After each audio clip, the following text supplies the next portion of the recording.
The reason I consented to this program is since I was a heroin addict, I know what it's like and I want to do anything possible to alleviate this problem for other people.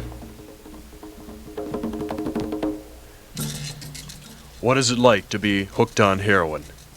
How do you get out of it alive? In talking to a person who's been there and back, it is our hope that this program will deter experimentation with hard drugs.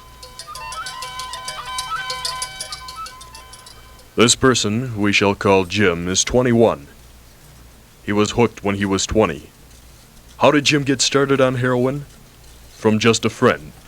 I went down to his house and he asked me if I wanted to try it, and I was in the mood to try something, so I tried it. And later on, he became addicted and his wife did, and their marriage went on the rocks because of it.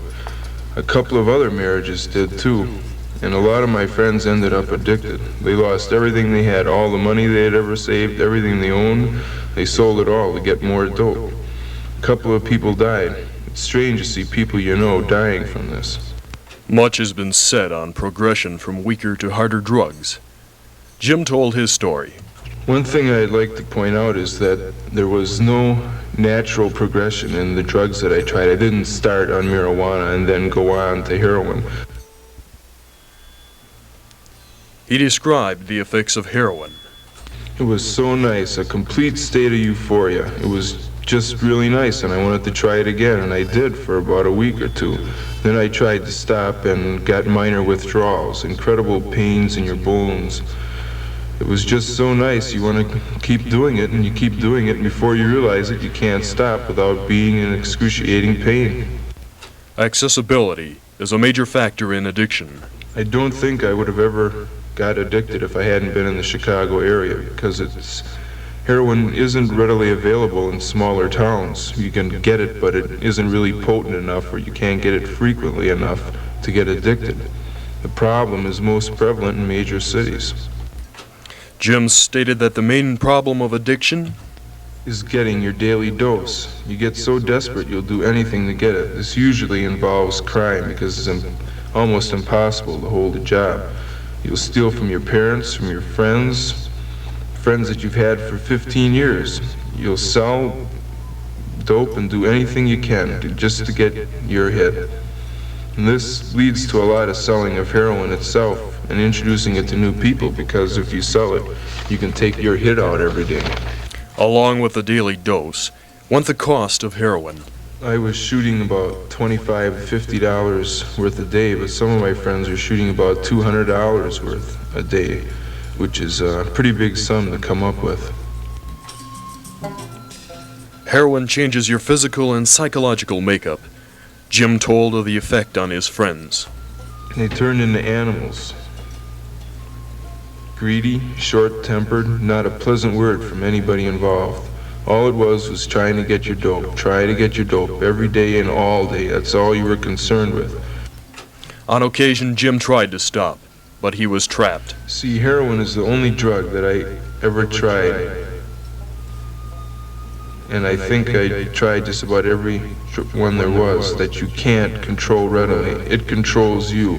The desire to do it is so strong that once you're doing it, you lose contact with reality. You lose your whole sense of values. The only thing that is important is heroin and getting more of it. Pleasure isn't the only thing you get from heroin. One morning I woke up and I had pains everywhere, just intense pains, and my eyes were so sensitive to light that I couldn't open them without getting a splitting headache, chills and hot flashes, couldn't sleep at night, complete aversion to food and eating.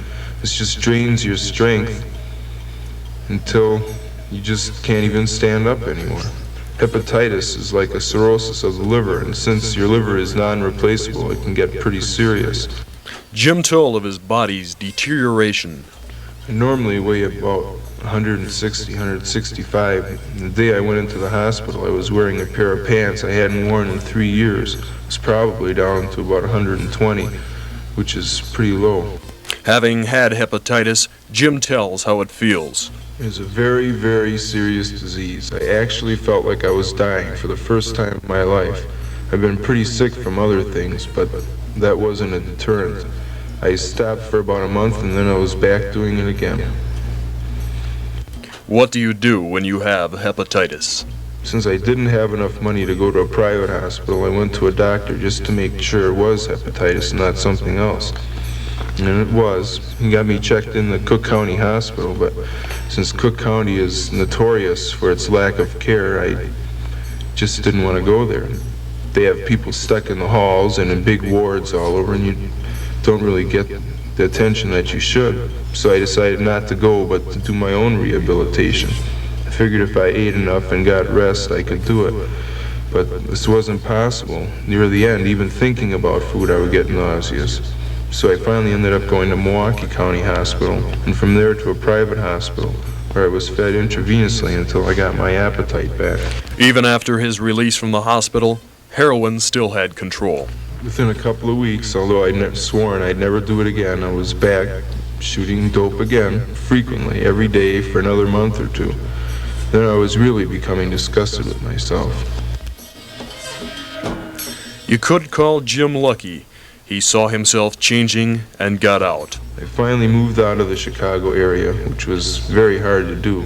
It's hard to move away from all your ties and friends, but that's what I had to do. And then a couple of months later, after I'd stopped completely, I moved back again. People I was living with then got into it, and I started shooting again, but this time I was pretty much in control. As soon as I saw my personality was changing, I stopped and moved out of the area again. As to solutions to the heroin addiction problem, Jim had this to say. I think the only solution to the problem that makes any sense is the heroin maintenance program, which similar to which they have in England, where a registered addict can receive a dose which is determined after a physical examination. They determine how much is needed to keep him from suffering withdrawals.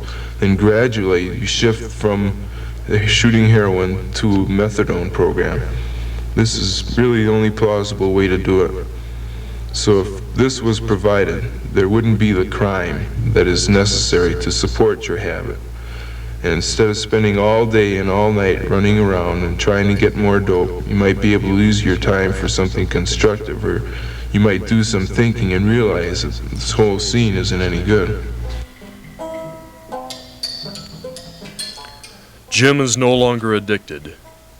He was one of the lucky ones who made it out alive. I actually felt like I was dying for the first time in my life.